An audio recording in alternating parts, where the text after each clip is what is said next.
আরে ইন্দ্রর কি হলো?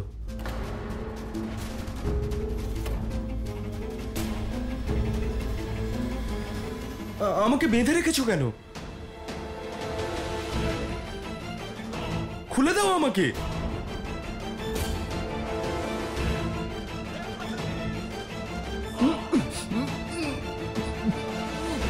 বলছি আমি কি হয়েছে, তোকে আজকে আমি ডাক্তারি ভুলিয়েই ছাড়বো। তোর আমি এমন অবস্থা করবো না ডাক্তার, নিজেই নিজেকে ইঞ্জেকশন লাগাতে হবে। কি হয়েছে? বাবা ছেড়ে দাও। আরে ছাড়বো কেন, দাঁড়া বোঝাই আগে ওকে। বাবা ছেড়ে দাও না ওকে। আরে ঠাকুরপো, এত সহজে কেন ছাড়া হবে ওকে? তোমাকে মারার চেষ্টা করেছিল, এমনকি আমার দিকেও বন্দুক তাক করেছিল।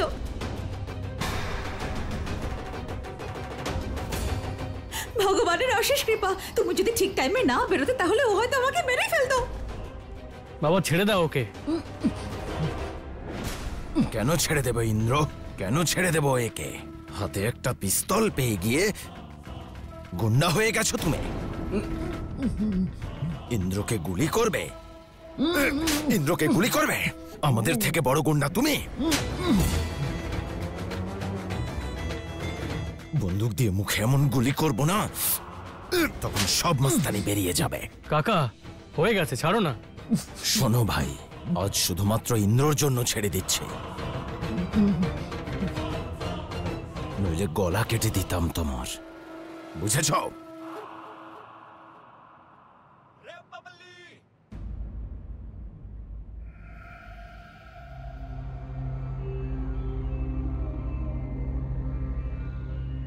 দিদি, আমার মনে হচ্ছে সূর্যদেবের নামে জল দিই, কিন্তু সূর্যদেবকে তো দেখতেই পাচ্ছি না।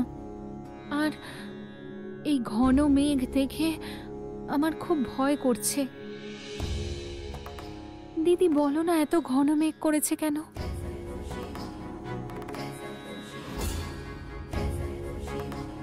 আমি তোমাকে বলতে পারবো না স্বাতী, যে এই সব কিছু অশুভ শক্তির প্রভাবে হচ্ছে।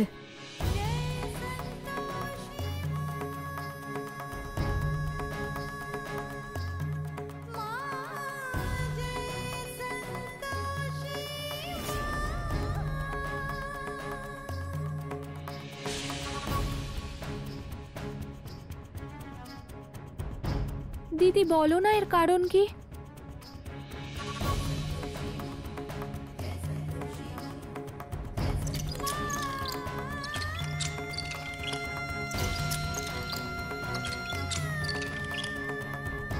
দিদি বলো না, এত মেঘ কেন করেছে, আর আমার ভয় কেন করছে? মনে হয় বৃষ্টি আসছে, তুমি চিন্তা করো না, আমি আছি তো। ঠিক আছে, আমি তাহলে সূর্যদেবের কাছে প্রার্থনা করি।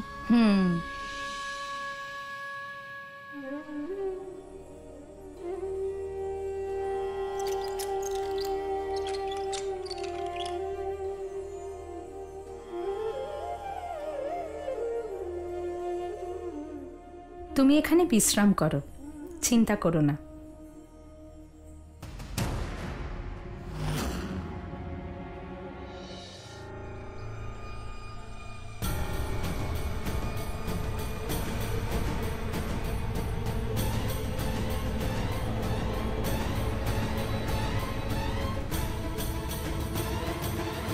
মাতা, দেবী পৌলমীর এই ষড়যন্ত্রের কি পরিণাম হবে উনি কি একবারও ভেবে দেখলেন না? আজ নয়তো কাল ওনার এই কীর্তি দেবগণের সম্মুখে অবশ্যই আসবে, তখন তার কি পরিণাম হবে? দেবর্ষি, অহংকার হলো পরাজয়ের দ্বার, যেখানে বিবেক কাজ করা বন্ধ করে দেয়।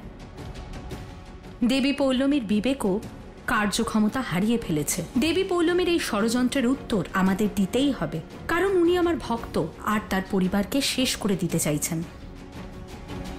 আমাদের মহাদেবকে আহ্বান জানাতে হবে। কিন্তু মাতা, এই কবচ থাকতে আমাদের স্বর মহাদেবের কাছে পৌঁছবে কি করে? সম্পূর্ণ ব্রহ্মাণ্ডে এমন কোনো শক্তি নেই যার কারণে ভক্তদের ডাক মহাদেবের কাছে পৌঁছতে পারবে না।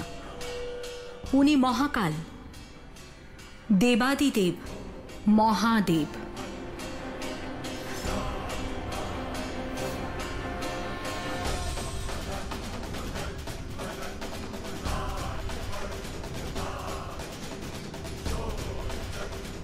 ওম নমঃ শিবায়।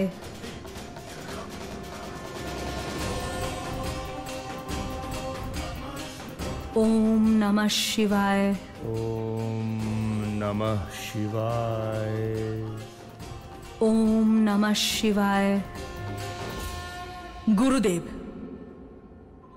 আপনার কি মনে হয় আপনার বানানো কবচ দেবী সন্তোষীর মনোযোগ বিক্ষিপ্ত করতে পারবে? অনেক আসরিক শক্তিকে সমাহিত করে এই কবচ নির্মাণ করেছি। দেবী সন্তোষীকে ধ্যান করবার জন্য এই কবচের বাইরে আসতেই হবে। কিন্তু কিন্তু কি গুরুদেব? যদি দেবী সন্তোষী মহাদেবকে আবাহন করেন তাহলে সবকিছুই হতে পারে। সেটা তো পক্ষপাতিত্ব হবে। মহাদেব আর দেবী পার্বতী সর্বদাই দেবী সন্তোষীকে সহায়তা করেন, সেই কারণে উনি সর্বদা জয়ী হন। বহু বছর তপস্যা করবার পর আমি এই শক্তিকে একত্রিত করেছিলাম, তবেই এই কবচের নির্মাণ হয়েছে। একে ভেদ করা এত সহজ নয় কন্যা। আশা রাখো দেবী সন্তোষীর ধ্বনি এর বাইরে যেন না যায়। যদি এইবার আমি অসফল হই তাহলে মহাদেবকে আমি এই পক্ষপাতিত্বের জন্য প্রশ্ন অবশ্যই করব। ওম নমঃ শিবায়। ওম নমঃ শিবায়। ওম নমঃ শিবায়। ওম নমঃ শিবায়।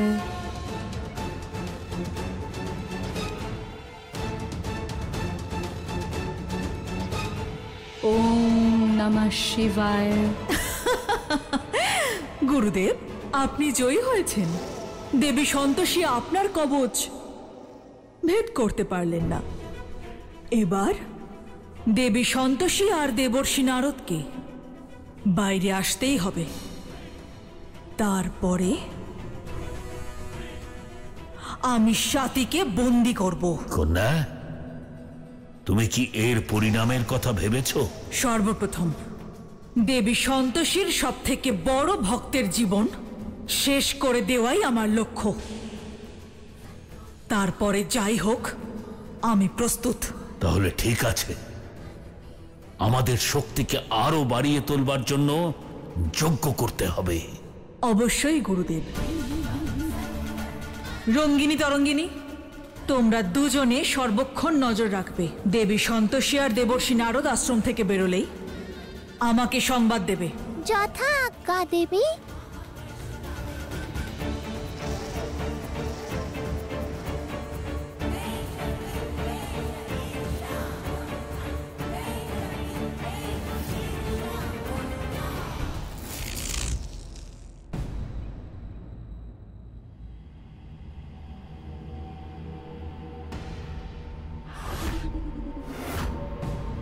অভিষেক এদের প্রভাব থেকে মুক্ত হয়ে গেছে, তার মানে ওরা এবার অন্য কোনো ফন্দি আঁটবে।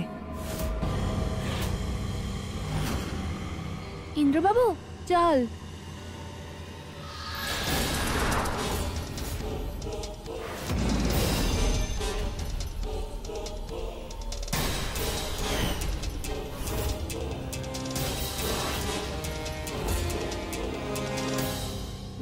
বাবলি, জলটা দাও। খুব তেষ্টা পেয়েছে, ইন্দ্রর জন্য আরেকটা নিয়ে এসো।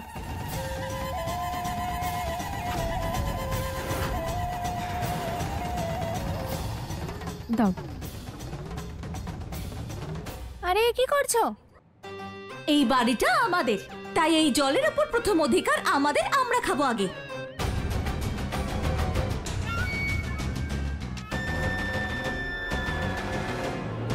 ঠিকই বলেছে লাভলি। জলটা এদিকে নিয়ে এসো।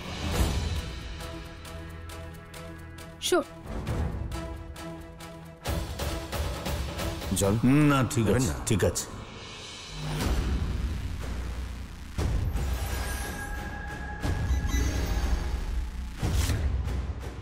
লক্ষ্য পূর্ণ না হলেও যে যে মানুষেরা এই জল পান করেছে তারা এখন আমাদেরই মতো হয়ে যাবে। আর তারাই এবার আমাদের লক্ষ্য পূরণ করবে। দিদি, আমি তোমাদের জন্য শরবত বানিয়ে আনছি, ওরা খাক গে জল।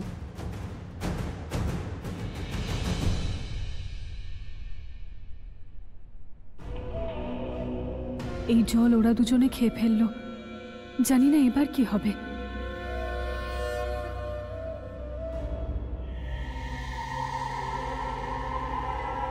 কেমন যেন অদ্ভুত লাগছে।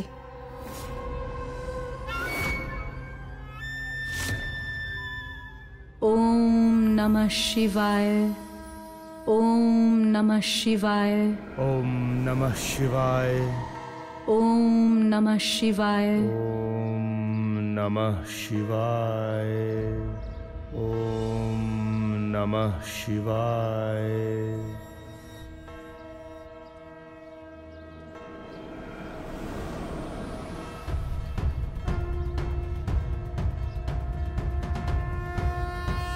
ওম নমঃ শিবায়, ওম নমঃ শিবায়, ওম নমঃ শিবায়, ওম নমঃ শিবায়, ওম নমঃ শিবায়, ওম নমঃ শিবায়, ওম নমঃ শিবায়, ওম নমঃ শিবায়, ওম নমঃ শিবায়, ওম নমঃ শিবায়।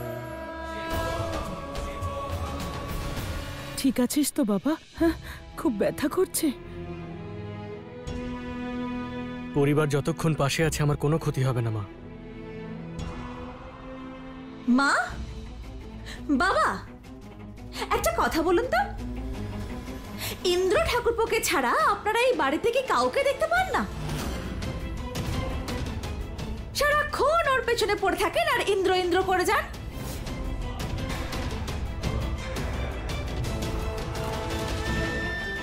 কি বলছো এসব? হ্যাঁ, এই লাভলি, মুখ সামলে কথা বলো। আমার ছেলের সম্পর্কে আর একটা কথা বলেছো তো জিভ টেনে ছিঁড়ে ফেলে দেবো। কি বললেন? জিভ টেনে ছিঁড়ে ফেলবেন?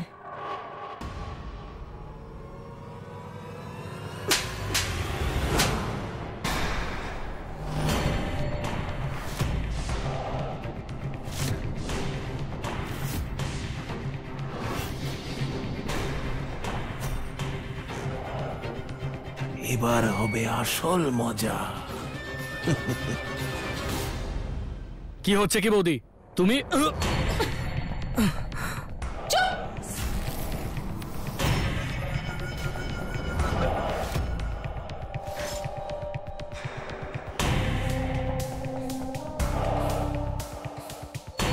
মাথা খারাপ হয়ে গেছে নাকি? কি করছো? তোমার সাহস কি করে হলো মায়ের গায়ে হাত তোলা?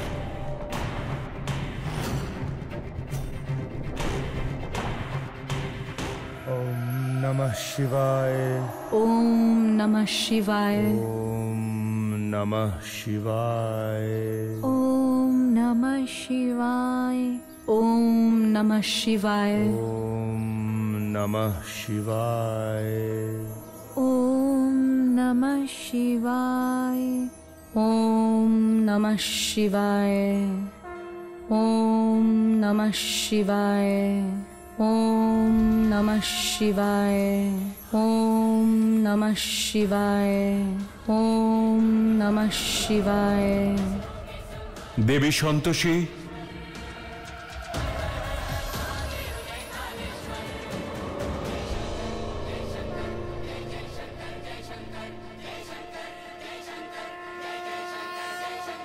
মহাদেব, যদি আপনি আমার স্বর শুনতে পান তাহলে আপনি তো নিশ্চয়ই জানেন যে দেবী পৌলমী আমার ভক্তদের আর সাথীর ক্ষতি করার সব রকম চেষ্টা করছেন।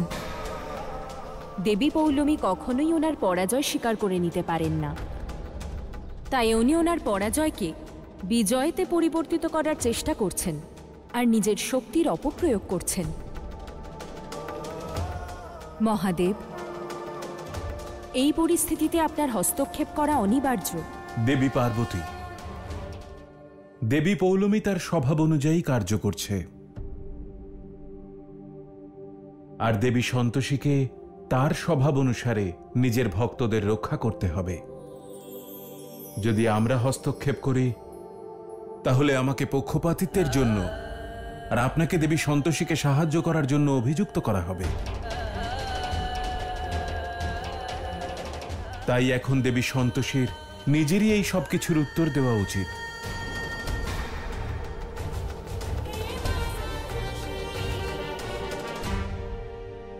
মহাদেব, আপনি সাহায্য করতে পারবেন না, কিন্তু পথ তো দেখাতে পারবেন। দেবী পার্বতী, দেবী সন্তোষীর চতুর্ভুজা রূপে আপনার সকল প্রশ্নেরই উত্তর রয়েছে। যার এক হস্তে ত্রিশূল আর অন্য হস্তে কৃপাণ, দুই অস্ত্রই এটা প্রমাণ করে যে দেবী সন্তোষী তার ভক্তদের কেবল সুখ আর সন্তোষ প্রদান করেন না, বরং প্রয়োজন পড়লে তাদের সুরক্ষাও দান করেন। বাকি দুই হস্ত তার ভক্তদের সুখ, সৌভাগ্য আর ধনধান্য প্রদান করার জন্য সদা তৎপর থাকে।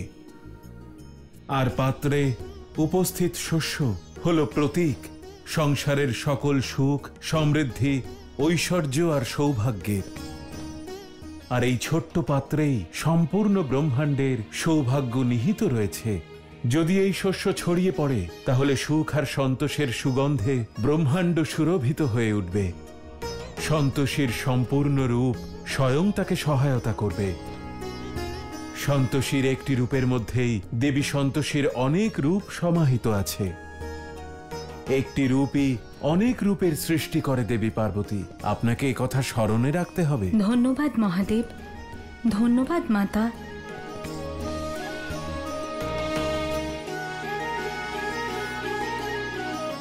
আরও একটি আবশ্যিক কথা দেবী সন্তোষী, যদি দেবী উষ্মা ওই দুই অসুরকে বধ করতে ব্যর্থ হয় আর যদি তারা পাতাল লোকে পৌঁছে যায় তাহলে তোমার ভক্ত পুনরায় মূর্ছিত হবে। তাই তোমার যা করার অতি শীঘ্র করতে হবে। আমি জানি মহাদেব। আমাকে পথ দেখানোর জন্য অনেক অনেক ধন্যবাদ।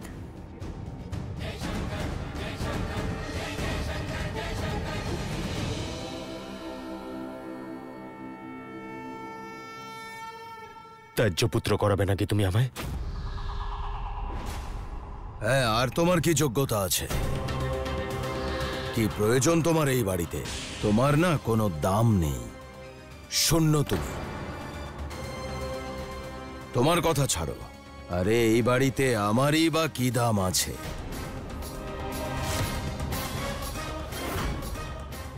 কি হলো, ভুল বললাম না তো? সিংহাসন সিংহ।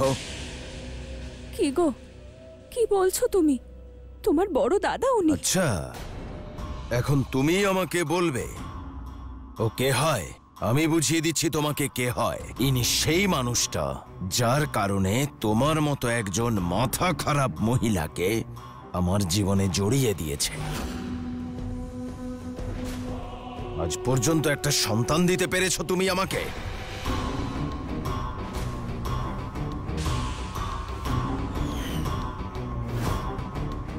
আমি কতবার ভেবেছি যে তোমাকে ডিভোর্স দেব, দ্বিতীয় বিয়ে করব, কিন্তু তোমাকে ডিভোর্স দিতে পারিনি। কারণ হলো এই মানুষটা। আমার জীবনে কিন্তু মেয়ে কম নেই। অনেক কষ্ট করে সেদিন তোমাকে বাড়ি থেকে বের করে দিয়েছিলাম। ভেবেছিলাম তুমি চলে গেছো, আমার রাস্তাটা পরিষ্কার হলো, কিন্তু না, ওনার চালুনিতে মুখ দেখা ছিল আর ব্রত পালন ছিল। তাই আবার তোমাকে এখানে ডেকে আনলো। আরে আজ পর্যন্ত এই লোকটা আমাকে তার বাড়ির কেউ বলে মনে করলো না, কিন্তু আজ আমি সব হিসেব বুঝে নেব। আর শুধু হিসেব নয়, এই পুরো বাড়িটা নেব তোমার থেকে।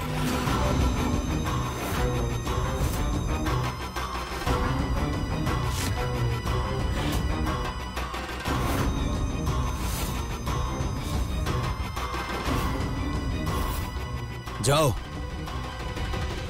গিয়ে পেপার নিয়ে এসো।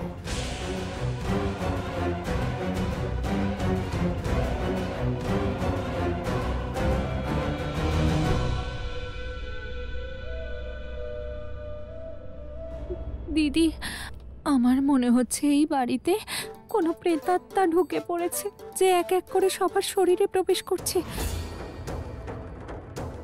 আমাদের শরীরে ঢুকে পড়বে না তো?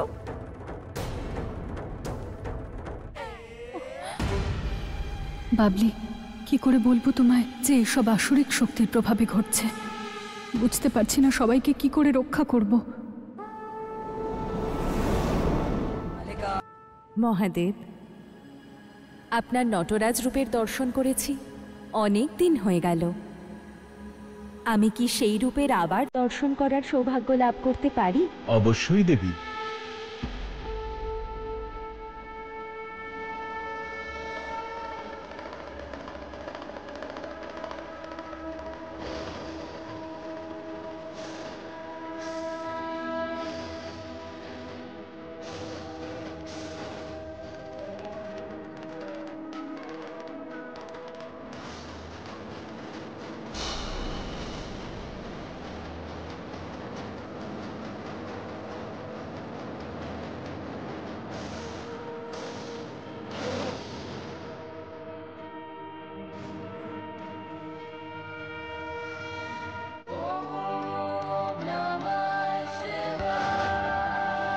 আপনি ধন্য মহাদেব, আপনি ধন্য মাতা পার্বতী, আর আপনার বংশজ মাতা সন্তোষী। ঘন মেঘ তো এখনো কাটেনি, তাহলে আমার ভয় কেটে গেল কি করে?